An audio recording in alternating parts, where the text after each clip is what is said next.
You hear people talking all the time about like safe sex. Is that really something that there exists? Safe sex is an absolute joke. It's one reason the government doesn't even use the term anymore.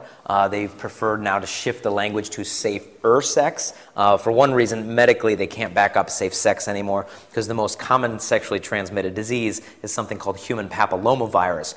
The Journal of the American Medical Association recently estimated the population prevalence of HPV, how many people are infected, and the numbers they came out with, if you're a sexually active teenage girl, 40% of them are currently infected with HPV. College girls, it's about 49% currently infected with HPV.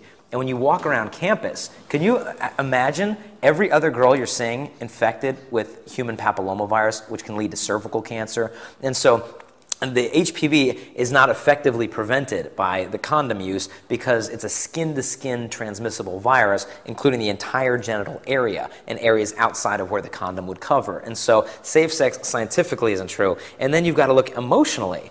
You know, girls come to me all the time bawling their eyes out. And what should I say to them? Hey, you guys used a condom. You're not pregnant. You don't have a disease. You're safe. She's not safe. She's totally vulnerable. She's extremely hurt. She hasn't been safe just because she wore a piece of plastic. And people will say, well, no one thinks wearing a condom is going to protect you emotionally, but they overlook the emotional effects. The American Journal of Preventive Medicine has now recommended to doctors that if you find out your teenage patient, a girl, is sexually active, you're supposed to screen her for mental health, for depression. Because they said depression falls so quickly after premarital sex that if your girl's patient is having sex, screen her for depression. She's probably depressed. And so we've overlooked these serious consequences and we reduce sex to just a bodily act. Well, it's just, hey, as long as fluids aren't exchanged, you don't get herpes, everybody's good, it's a good deal, everybody's happy. Let's not forget about the hearts. Let's not forget about the souls, the bodies, the memory, and the future marriages. There's actually a condom commercial out that says there is no such thing as safe sex, but to be as safe as possible, buy our condoms. And it just makes me laugh because I'm like, you're admitting right there to me on TV that there is no such thing, but you're trying to convince me otherwise with your absolutely. It's money. It's a multi-billion dollar industry. Planned Parenthood, they have a research arm called the Alan Guttmacher Institute, and the Guttmacher Institute did a study of girls who are experiencing an unwanted pregnancy. How many of them were using birth control when they got pregnant? And what they found amongst high school girls, the majority of pregnant high school girls got pregnant while using birth control.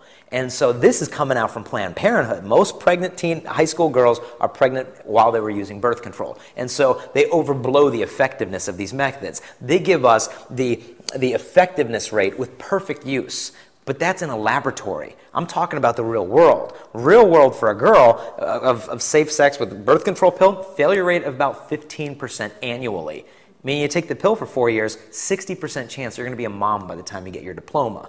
Now, this is not the message they give these girls when they come to Planned Parenthood. Also, you've got the side effects of birth control, the increase of breast cancer. And that's not the Catholic Church. That's the United Nations. That's the Mayo Clinic. That's the insert packet on the birth control pill explains the increased risk of breast cancer, increase of liver cancer, cervical cancer, all the new stuff that they're coming out with, the shots and the patches and the rings. I mean, the people who make the patch are Johnson & Johnson. They're getting sued by over 1,500 women right now. In fact, you can get on their website. Every 3 months, I've been doing it religiously, checking their report to their shareholders. And they have to report in there, in the fine print, how many people are suing them for the birth control patch. This is not sexual liberation.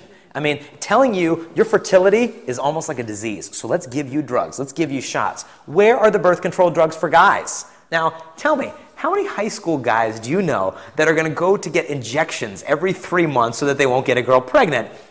Goose egg. And so your womb, your pregnancy, your problem. If you're stupid enough to let me risk you getting pregnant, it's your own fault. And that's the problem we have. And so the beauty of chastity, it tells women, sweetheart, your body's perfect.